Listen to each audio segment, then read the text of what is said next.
जय श्री राम दोस्तों, जय हनुमान। कैसे हो आप सब लोग। साथियों, जब शक्तियाँ आपके साथ चलने लगती है, आपके साथ जुड़ती है, आपसे प्रसन्न होती है, आपसे खुश होती है, तो आपको क्या करना चाहिए, क्या नहीं करना चाहिए, इस बारे में मैं आज आपको बात बताने वाला हूँ। ठीक है। तो दोस्तों, सबसे पहले बात तो शक्तियाँ ये नहीं देती कि तुम्हारी कास्ट क्या है, तुम किस जाति या तुम किस धर्म के हो, तुम ब्राह्मण हो या तुम जाट हो या तुम बिहारी हो या तुम किसी भी जाति के क्यों ना हो। शक्तियाँ ये सब नहीं देखती हैं। तुमने किस कुल में तुमने जन्म लिया है, उनको कोई किसी से मतलब नहीं होता।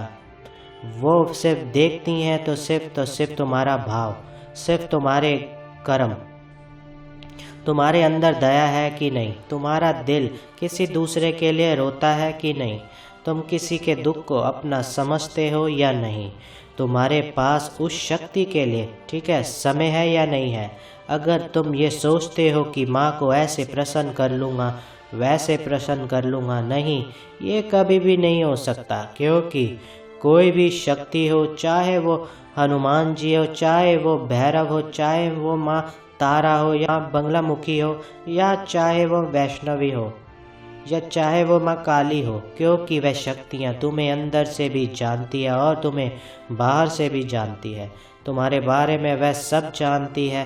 तो तो तो तुम इस भूल में मत रहना कि अगर शक्ति आ गई है और तुम्हारे साथ चल रही है तो बस हमारा काम हो गया। नहीं साथियों, काम तो तुम्हारा अब स्टार्ट होता है, क्योंकि वो शक्ति सिर्फ तुमसे प्रसन्न होकर सिर्फ तुम्हारे पास आई है।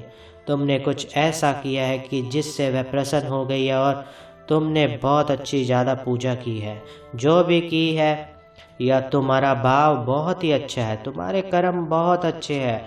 तो साथियों, सबसे पहले तो उस शक्ति को धन्यवाद दो, उससे सच्चे मन से पूजो, उनकी सेवा करो, और वरना शक्तियाँ जैसे आती है वैसे चली भी जाती है।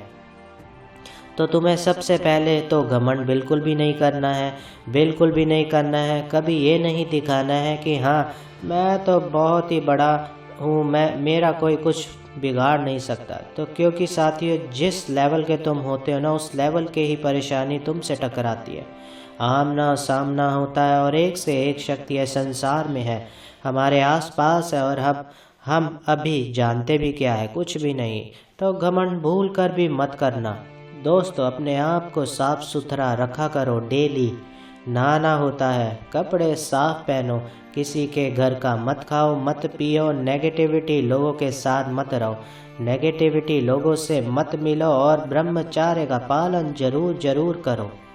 दोस्तों, जब आप किसी शक्ति की पूजा करते हो और आपसे जब वह प्रसन्न होती है, तो आपके लिए वह अपनी एक योगिनी या एक दूत आपके लिए भेज देते हैं।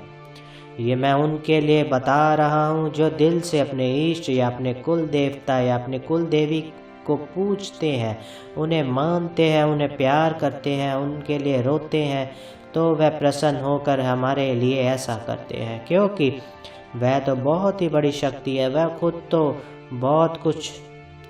खुद तो सब कुछ छोड़कर हमारे लिए हमारे पास नहीं आएंगे, और इसीलिए वह हमारे पास एक दूत या एक योगिनी को भेज देते हैं, और वही शक्ति आपको एहसास भी दिलाती है, आपके बिगड़े काम बनाने लगती है। आप जब बहुत परेशान होते हो किसी वजह से, किसी काम को लेकर के, तो वह काम आपका आसानी से हो जाता है, आपके सारे बिगड़े काम बनने लग जाते हैं। दोस्तों, वह आपकी सभी मनोकामनाएं पूरी करने लगते हैं, वह आपको दर्शन भी देते हैं, और कहीं ना कहीं आपको ये एहसास हो जाता है कि हाँ, कुछ तो है, कोई तो शक्ति है जो हमारा साथ दे रही है।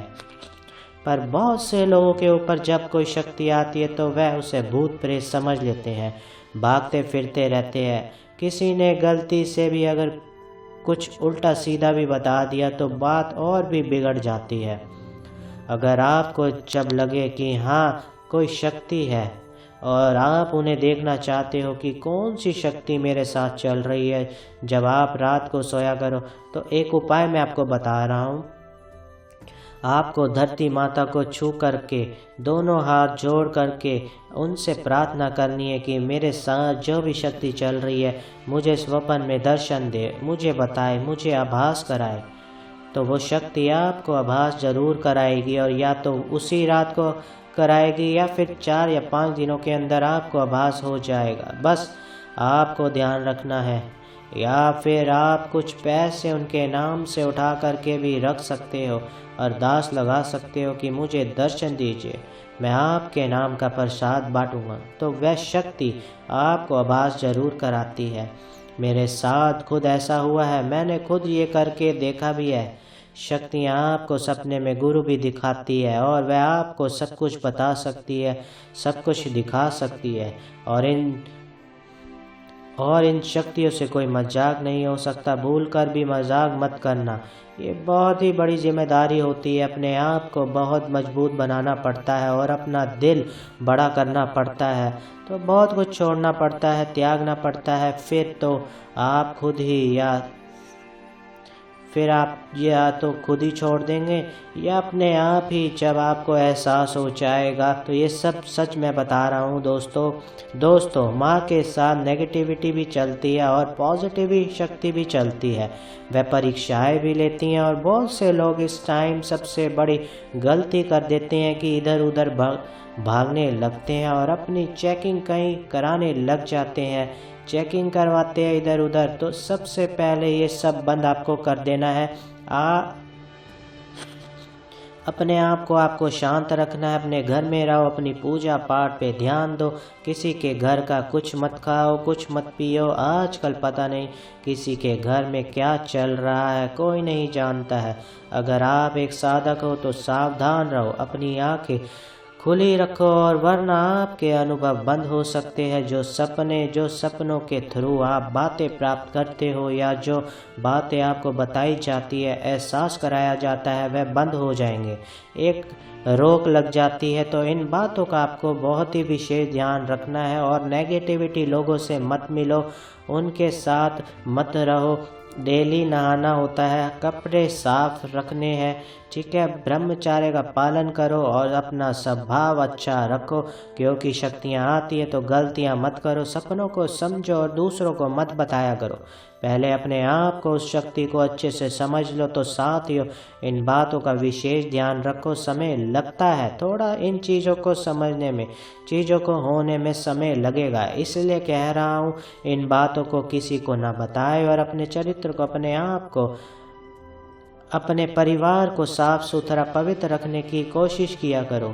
जब भी वो आपके घर में स्थान लेगी, आपके शरीर में स्थान लेगी, और आपके सारे बिगड़े काम बनेंगे, और उनकी कृपा आप पर होगी और आपके साथ चलेगी। उनको भोग दिया करो, उनकी सेवा किया करो, उनकी अच्छे से पूजा पाठ किया करो।